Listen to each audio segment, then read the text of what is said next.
Hello students, জ্ঞানজ্যোতি coaching সেন্টারের পক্ষ থেকে তোমাদের আরেকবার স্বাগত জানাই।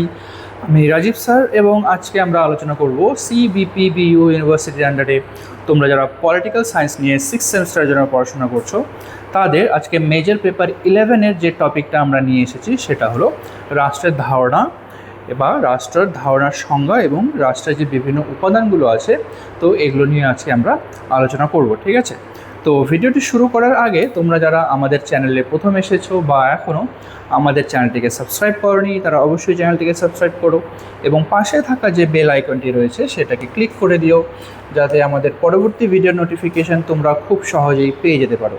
এছাড়া তোমরা যারা আমাদের সাথে অনলাইনে যুক্ত হতে চাও এবং আমাদের থেকে কোর্স পারচেস করতে চাও তারা অবশ্যই স্ক্রিনে যে দুটো ফোন নাম্বার দেখতে পাচ্ছ এই দুটো ফোন নাম্বারে আমাদের সাথে সরাসরি যোগাযোগ করে নিতে পারবে। অনলাইনে যে সমস্ত সুযোগ সুবিধাগুলো আমরা তোমাদের জন্য রেখেছি তোমরা আমাদের এখানে পেয়ে যাবে live classes, recorded classes, high quality notes এবং 100% কমন সাজেশন। মেজর স্টুডেন্টদের জন্য পুরো সেমিস্টারের কোর্স ফি রাখা হয়েছে শুধুমাত্র 1199 অল সাবজেক্টের জন্য, এবং মাইনর স্টুডেন্টদের রাখা হয়েছে কোর্স ফি অল সাবজেক্টের জন্য পুরো সেমিস্টারের কোর্স ফি শুধুমাত্র 699। এছাড়া গুগল প্লে স্টোরে আমাদের একটা অ্যাপ্লিকেশন রয়েছে, যেই অ্যাপ্লিকেশনটার নাম হলো প্রিস্টিকল এডুকেশন। তো এই অ্যাপ্লিকেশনটা ডাউনলোড করেও তোমরা আমাদের সাথে যুক্ত হতে পারো এবং বিভিন্ন কোর্সগুলো যে রয়েছে সেই অ্যাপ্লিকেশনে সেগুলোর অ্যাক্সেস গ্রহণ করতে পারবে। ঠিক আছে, তো চলো এবার মেন টপিক আসা যাক। আচ্ছা দেখো, রাষ্ট্রের ধারণা এবার কি আছে রাষ্ট্রের ধারণার মধ্যে। আচ্ছা, আধুনিক রাষ্ট্রবিজ্ঞানী অধ্যাপক JW গার্নারের মতে রাষ্ট্র হলো কম বেশি এমন এক জনসমষ্টি যার একটি নির্দিষ্ট ভূখণ্ডে স্থায়ীভাবে বসবাস করা যাবে এবং যা বহিরাগত নিয়ন্ত্রণ থেকে সম্পূর্ণ প্রায় মুক্ত এবং যার একটি সুসংগঠিত সরকার থাকবে এবং যার প্রতি অধিবাসীদের অধিকাংশ স্বাভাবিকভাবেই আনুগত্য প্রদর্শন করে তাকে আমরা বলবো হচ্ছে রাষ্ট্র। ঠিক আছে, আচ্ছা এবার রাষ্ট্রের দেখো অপরিহার্য উপাদানগুলো কি কি রয়েছে। প্রথম যেই উপাদানটা হলো মানে কি কি নিয়ে একটা রাষ্ট্র গঠিত হতে পারে, তো সেটার প্রথম যেই উপাদানটা আমাদের এখানে রয়েছে সেটা হলো জনসমষ্টি। ঠিক আছে, রাষ্ট্র একটা গঠিত করতে গেলে সবার প্রথমে যেই উপাদানটা আমাদের দরকার পড়বে সেটা হলো জনসংখ্যা বা জনসমষ্টি। রাষ্ট্রের প্রথম এবং প্রধান জীবন্ত উপাদানগুলি হলো জনসমষ্টি। মানুষ ছাড়া রাষ্ট্র গঠিত হতে পারে না।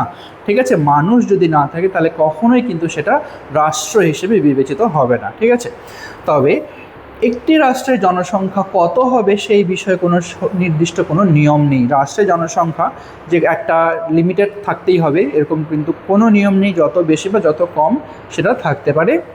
প্রাচীন গ্রিক দার্শনিক প্লেটোর মতে একটি আদর্শ রাষ্ট্রের জনসংখ্যা হওয়া উচিত 5040 জন এবং রুশোর মতে 10,000 জন। ঠিক আছে, তো কেউ কেউ বলেছে 5040 জন এবং রুশো বলেছে যে আদর্শ রাষ্ট্র হতে গেলে মিনিমাম 10,000 জনসংখ্যা থাকা দরকার। কিন্তু আধুনিক যুগে ভারত বা চীনের মতো কোটি কোটি জনসংখ্যার যে রাষ্ট্রগুলো রয়েছে তেমনি ভ্যাটিকান সিটি বা সান মারিয়ার মতো মাত্র কয়েক হাজার মানুষের রাষ্ট্র নিয়েও গঠিত। তো যেই সমস্ত রাষ্ট্রে জনসংখ্যা খুবই বেশি বা দেশে বিশাল পরিমাণে জনসংখ্যা রয়েছে তো সেখানে রাষ্ট্র গঠনের জন্য জনসংখ্যার সেরকম ম্যাক্সিমাম কোনো লিমিটেশন নাই, কিন্তু সেই ক্ষেত্রেও আরও কিছু কিছু জায়গা আছে যেমন ভ্যাটিকান সিটি বলে কিছু কিছু দেশ যেখানে জনসংখ্যা খুবই কম কিন্তু সেখানেও রাষ্ট্র গঠিত হয়েছে। আচ্ছা, নেক্সট রয়েছে হলো নির্দিষ্ট ভূখণ্ড। আচ্ছা, রাষ্ট্র গঠনের দ্বিতীয় উপাদান হলো একটি নির্দিষ্ট ভৌগোলিক সীমানা ভূখণ্ড। ঠিক আছে, এবার যেমন মানুষের দরকার বা জনসংখ্যার দরকার, এবার জনসংখ্যা থাকার জন্য হচ্ছে একটি নির্দিষ্ট ভৌগোলিক ভূখণ্ডের দরকার এখানে বা সীমানার দরকার পড়ে থাকে রাষ্ট্রের জন্য। যাযাবর বা নির্দিষ্ট বাসস্থানহীন কোনো জাতি রাষ্ট্র গঠন করতে পারে না। ঠিক আছে, যারা যাযাবর বা যাদের নির্দিষ্ট ব্যক্তিগত কোনো সীমানা নেই বা ভূখণ্ড নেই তাহলে তাদেরকে নিয়ে কিন্তু কখনোই রাষ্ট্র গঠন করা সম্ভব নয়। এই ভূখণ্ডের মধ্যে 3টি অংশ থাকতে পারে। ঠিক আছে, তো এই ভূখণ্ড কী কী ধরনের হয়, প্রথমে যেটা রয়েছে সেটা হলো স্থলভাগ, তারপরে হচ্ছে জলভাগ যেমন নদী, হ্রদ এবং উপকূলীয় সমুদ্র সীমানা এবং আকাশমার্গ। ঠিক আছে, তার ভূখণ্ডের উপরে যে আকাশ সীমানা, এই 3টি উপাদান নিয়ে আমরা টোটাল ভূখণ্ডটাকে আমরা নির্দিষ্ট ভূখণ্ড এটাকে নির্দিষ্ট করতে পারি। জনসংখ্যার মতে রাষ্ট্রের আয়তন ছোট, তেমনি যেমন হলো মোনাকো।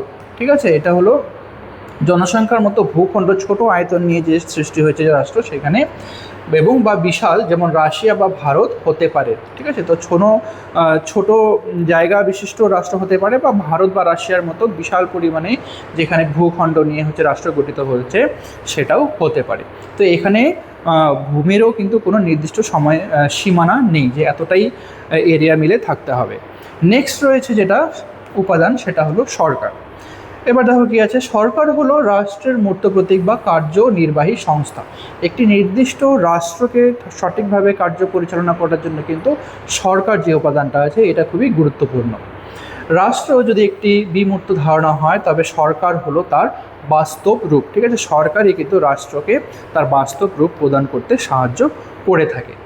সরকারের মাধ্যমেই রাষ্ট্রের ইচ্ছা এবং আইনি প্রকাশিত বা বাস্তবায়িত হয়।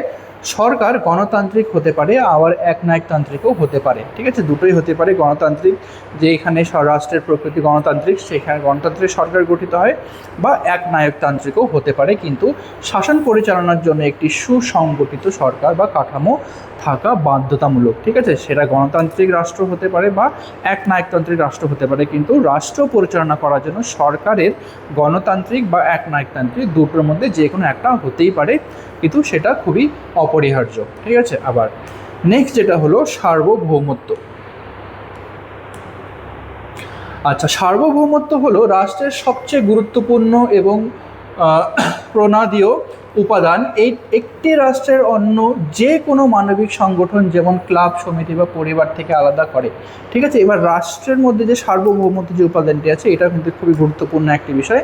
তো যেমন নর্মাল যে আমাদের সংগঠনগুলো রয়েছে, ক্লাব বলো, সমিতি বলো বা পরিবার বলো, এই সমস্ত থেকে কিন্তু সার্বভৌমত্ব যে সংগঠনটি এটা কিন্তু পুরোপুরি আলাদা। ঠিক আছে, সার্বভৌমত্ব বলতে রাষ্ট্রের চরম, পরম এবং চূড়ান্ত ক্ষমতাকে বোঝায়, মানে যেখানে রাষ্ট্রের চরম ক্ষমতা দেওয়া হয় এবং তাদেরই ক্ষমতাকে আমাদেরকে মেনে নিতে হয়, সেটাই আমরা বলবো সার্বভৌমত্ব। আচ্ছা, এর দুটি দিক রয়েছে, যেমন আভ্যন্তরীণ সার্বভৌমত্ব এবং বাহ্যিক সার্বভৌমত্ব। তো সার্বভৌমত্ব দু ধরনের হতে পারে। আভ্যন্তরীণ বলতে বোঝানো হয়েছে এর অর্থ রাষ্ট্রের ভৌগোলিক সীমানার ভেতরে থাকা সমস্ত ব্যক্তি, প্রতিষ্ঠান এবং সংগঠন রাষ্ট্রের আদেশ এবং আইন মানতে বাধ্য। তো রাষ্ট্রের ভিতরে যেখানে হলো কি রাষ্ট্রের ভৌগোলিক সীমানার মধ্যে প্রত্যেকে যখন সেই সরকারের নির্দিষ্ট নিয়ম, আইন বা এই সমস্ত জিনিস যখন মানতে বাধ্য থাকে, তখন আমরা সেটাকে বলবো আভ্যন্তরীণ সার্বভৌমত্ব। তারপরে যেটা রয়েছে হলো বাহ্যিক সার্বভৌমত্ব, মানে হলো রাষ্ট্র আন্তর্জাতিক ক্ষেত্রে সম্পূর্ণ স্বাধীন এবং কোনো বিদেশি শক্তির অধীন বা নিয়ন্ত্রণাধীনে থাকবে না। ঠিক আছে, এখানে রাষ্ট্র বা একটি নির্দিষ্ট ভৌগোলিক সীমানার বাইরে যদি কোনো শক্তি তাকে নিয়ন্ত্রণ করতে চায়, তাহলে সেখানে কিন্তু কোনো বৈদেশিক শক্তি সেখানে নিয়ন্ত্রণ করতে পারবে না। ঠিক আছে, তো এটাকে আমরা বলবো বাহ্যিক সার্বভৌমত্ব। তো এটাই ছিল আজকে তোমাদের আলোচনার বিষয়। ভিডিওটি ভালো লেগে থাকলে অবশ্যই লাইক আর কমেন্ট করো। দেখা হবে পরবর্তী ভিডিওতে নতুন কোনো টপিক নিয়ে। ততক্ষণ পর্যন্ত ভালো থেকো, সুস্থ থেকো।